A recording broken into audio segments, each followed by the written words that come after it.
अस्सलाम वालेकुम। उम्मीद करती हूँ कि वो तमाम लोग जो मेरी वीडियो देख रहे हैं अल्लाह ताला के फ़ज़ल से बिल्कुल ठीक ठाक होंगे और मेरी अगली वीडियो के इंतज़ार में होंगे।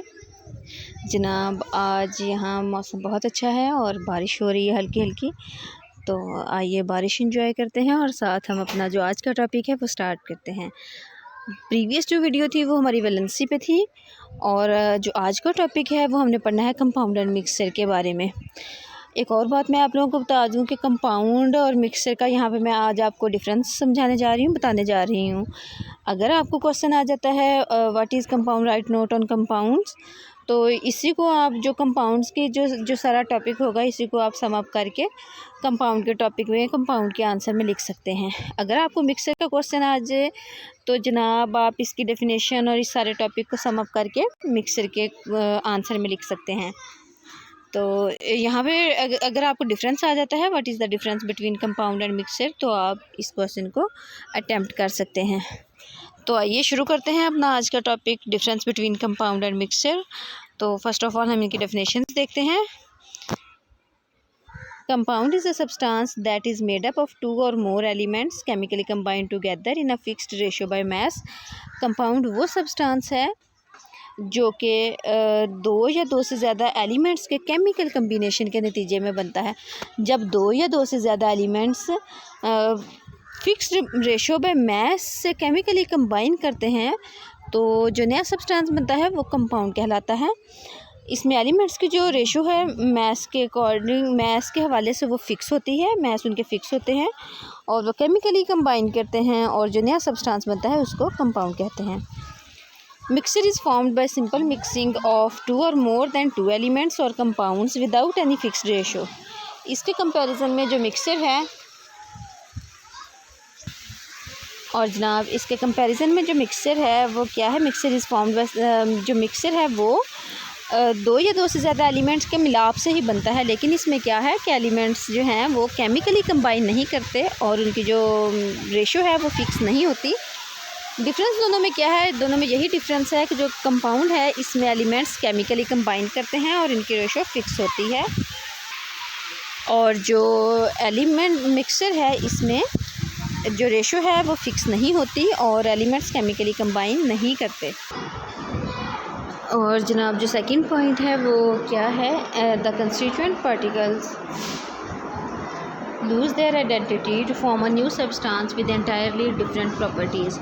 जो कंपाउंड है इसके जो कॉन्स्टिट्यूएंट पार्टिकल्स हैं या वो एलिमेंट्स जो मिलके कंपाउंड बना रहे हैं वो अपनी आइडेंटिटी, अपनी पहचान खो देते हैं और एक नया सब्सटेंस बनाते हैं जिसकी अपनी प्रॉपर्टीज़ होती हैं। यानी इसमें जो कॉन्स्टिट्यूएंट पार्टिकल्स हैं उनकी अपनी प्रॉपर्टीज़ नहीं रहती, वो ख़त्म हो जाती हैं और एक जो नया सब्सटेंस बनता है उसकी नई प्रॉपर्टीज़ डिवेल्प होती हैं। और जो मिक्सचर है इसके कंपैरिजन में the constituents of mixture retain their original properties. जो मिक्सचर है इसमें जो कंस्टिट्यूएंट पार्टिकल्स हैं ये अपनी ओरिजिनल प्रॉपर्टीज़ रिटेन करते हैं और जो नया इसमें सब्सटेंस बनता है, मिक्सचर बनता है, उसकी प्रॉपर्टीज़ कंस्टिट्यूएंट पार्टिकल्स पर डिपेंड करती हैं, उसकी अपनी कोई स्पेशल प्रॉपर्टीज़ डिवेल्प नहीं होती। Third one is a compound cannot be broken down into its constituent particles by simple physical methods like crystallization, evaporation, etc. एक जो कंपाउंड है इसको हम इसके कंस्टिट्यूएंट पार्टिकल्स में सादा फिज़िकल मेथड्स को इस्तेमाल करते हुए तोड़ नहीं सकते। सादा फिज़िकल मेथड्स कौन से हैं, उनमें है क्रिस्टलाइजेशन यानी क्रिस्टल्स का बनना और इवेपोरेशन, इवेपोरेट हो जाना लिक्विड का। क्रिस्टलाइजेशन और इवेपोरेशन जो है वो सिंपल फिज़िकल मेथड्स हैं और इनको इस्तेमाल करते हुए हम कंपाउंड को उसके कंस्टिट्यूएंट पार्टिकल्स में तोड़ नहीं सकते क्योंकि इसमें जो कंस्टिट्यूएंट पार्टिकल्स हैं वो केमिकली कंबाइन करते हैं और जो चीज़ें केमिकली कंबाइन कर जाएँ उनको हम सिंपल फिज़िकल मेथड्स से तोड़ नहीं सकते। A mixture can be broken down into its constituent particles by simple physical methods like crystallization, evaporation, etc. इसके कंपैरिजन में, कंपाउंड के कंपैरिजन में जो मिक्सचर है इसको हम इसके कंस्टिट्यूएंट पार्टिकल्स में simple physical methods like crystallisation, evaporation को इस्तेमाल करते हुए हम इसको कंस्टिट्यूएंट पार्टिकल्स में स्प्लिट आउट कर सकते हैं, डिवाइड कर सकते हैं। जो कंपाउंड है उसमें सिंपल फिज़िकल मेथड्स यूज़ नहीं होते डुएन के लिए, और जो मिक्सर है इसमें सिंपल फिज़िकल मेथड्स इस्तेमाल होते हैं।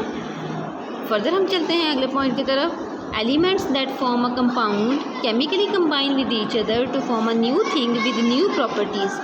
जो कंपाउंड है इसमें एलिमेंट्स जो हैं वो केमिकली कंबाइन करते हैं एक दूसरे के साथ और एक नई चीज़ बनाते हैं जिसकी नई प्रॉपर्टीज़ होती हैं। A mixture is formed by simple mixing of elements or compounds without any chemical method। जो मिक्सर है इसमें जो सब्सटेंसेस हैं इनको हम सिंपली मिक्स करते हैं, इसमें केमिकल कम्बिनेशन नहीं होता सब्सटेंसेस का, कंस्टिट्यूएंट पार्टिकल्स का जो है वो केमिकल कम्बिनेशन नहीं होता बल्कि सिंपल मिक्सिंग, और इसमें कोई हम केमिकल मेथड इस्तेमाल नहीं करते मिक्सचर को बनाने के लिए। नेक्स्ट अगले टॉपिक पॉइंट की तरफ चलते हैं। A compound has homogeneous composition. जो कंपाउंड है उसकी कंपोजिशन हमेशा होमोजीनियस होती है। A mixture can be homogeneous और हेट्रोजीनियस। एक जो मिक्सचर है वो होमोजीनियस भी हो सकता है यानी कि सेम फेज, और हेट्रोजीनियस भी हो सकता है यानी कि डिफरेंट फेजेस। ये जो होमोजीनियस और हेट्रोजीनियस की एक्सप्लेनेशन है ये मैं अपने फर्स्ट लेक्चर यानी मैटर के लेक्चर में डिस्कस कर चुकी हूँ। काइंडली अगर आप होमोजीनियस और हेट्रोजीनियस के बारे में पढ़ना चाहते हैं तो आप मेरी वो वीडियो देख सकते हैं। कंपाउंड्स में भी कोवेलेंट और ionic and are represented by chemical formula. जो कंपाउंड्स हैं वो कोवेलेंट भी हो सकते हैं और आयोनिक भी हो सकते हैं और इनको केमिकल फार्मूला से रिप्रेजेंट किया जाता है।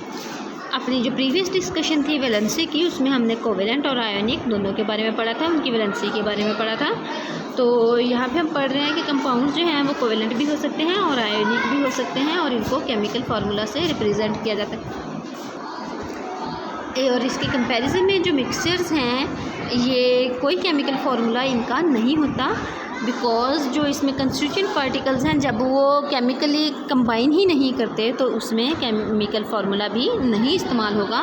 कंपाउंड में जो कंस्टिट्यूएंट पार्टिकल्स हैं वो केमिकली कंबाइन करते हैं इन फिक्स्ड रेशियो बाय मास, इसलिए उनको केमिकल फार्मूला से रिप्रेजेंट किया जाता है। जबकि मिक्सचर जो हैं ये सिंपल मिक्सिंग से बनते हैं, कंस्टिट्यूएंट पार्टिकल की सिंपल मिक्सिंग से, इसलिए इनका कोई केमिकल फार्मूला नहीं होता।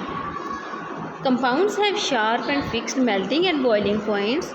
जो कंपाउंड्स हैं इनके शार्प और फिक्स मेल्टिंग और बॉइलिंग पॉइंट्स होते हैं। वो किस लिए होते हैं? क्योंकि इसमें जो एलिमेंट्स हैं उनका केमिकल कम्बिनेशन होता है और रेशो फिक्स्ड होती है।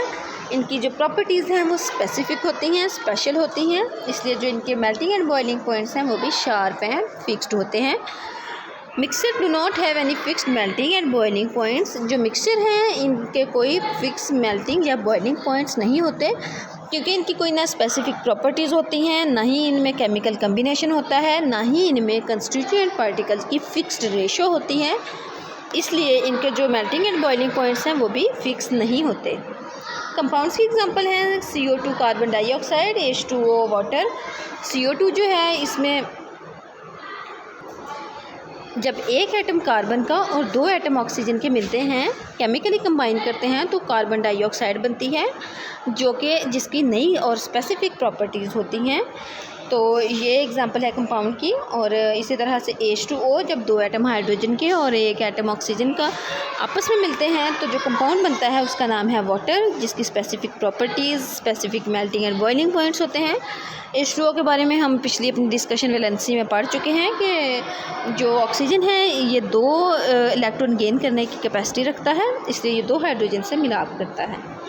एग्ज़ाम्पल पढ़ते हैं हम मिक्सर की। Examples air, ice cream, soil, ETC ये एग्ज़ाम्पल्स हैं मिक्सर की। हवा जो है ये मिक्सर है मुख्तलिफ़ गैसेस का। आइसक्रीम जो है ये भी एक मिक्सचर है। सॉइल जो है ये भी मिक्सचर है। ये होमोजीनियस भी हो सकते हैं और हेट्रोजीनियस भी हो सकते हैं। अगर हम अपनी कॉमन लाइफ से एग्जांपल लें तो जनाब जो चाय हम बनाते हैं ये भी एक मिक्सचर है, क्योंकि कोई भी जो चीज़ है उसमें फ़िक्स्ड रेशो में नहीं डाली जाती और उसमें चीज़ों का केमिकल कम्बिनेशन नहीं होता, तो वो भी एग्जांपल है मिक्सचर की। और जो हम शरबत बनाते हैं कोई भी, तो वो भी एग्जांपल है मिक्सचर की। तो जनाब ख़त्म हुआ हमारा आज का टॉपिक। अब हम सम अप करते हैं अपने सारे आज के टॉपिक को, डिस्कशन को। आज हमने डिफरेंस पढ़ा कंपाउंड एंड मिक्सर के बारे में, यानी एट अ टाइम हमने 3 क्वेश्चन अटैम्प्ट किए। अगर हमें कंपाउंड पे नोट आ जाए तो भी हम सॉल्व कर सकते हैं, अगर हमें मिक्सर पे नोट आ जाए तब भी हम सॉल्व कर सकते हैं, और अगर हमें इन दोनों के दरमियान डिफरेंस आ जाए तब भी हम ये आंसर उसमें लिख सकते हैं। तो कंपाउंड और मिक्सर की डेफिनेशंस क्या थी? जो कंपाउंड्स हैं इनमें जो बेसिक डिफरेंस है कंपाउंड और मिक्सर में, वो यही है जो कि मैं बार बार हाईलाइट कर चुकी हूँ। कंपाउंड में जो कंस्टिट्यूएंट पार्टिकल्स या एलिमेंट्स हैं, 2 या 2 से ज़्यादा एलिमेंट्स जो कि कंपाउंड बनाते हैं, वो केमिकली कंबाइन करते हैं और उनकी रेशियो बाय मास फिक्स होती है। उनके sharp melting and boiling points होते हैं, कंपाउंड्स के sharp melting and boiling points होते हैं। और कंपाउंड को हम इसके कंस्टिट्यूएंट पार्टिकल्स में सिंपल फिज़िकल मेथड से तोड़ नहीं सकते। और फर्दर जनाब इसमें क्या है कि जो कंपाउंड है इसकी स्पेसिफिक प्रॉपर्टीज़ होती हैं, नई प्रॉपर्टीज़ डेवलप करता है ये। कंपाउंड कोवेलेंट भी हो सकते हैं, आयोनिक भी हो सकते हैं, और इनको केमिकल फार्मूला से रिप्रेजेंट किया जाता है।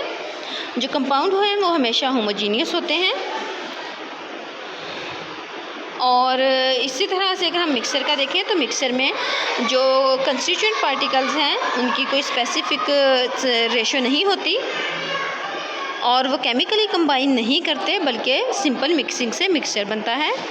और जो इसमें कंस्टिट्यूएंट पार्टिकल्स हैं मिक्सर के, वो अपनी ओरिजिनल प्रॉपर्टीज़ रिटेन करते हैं।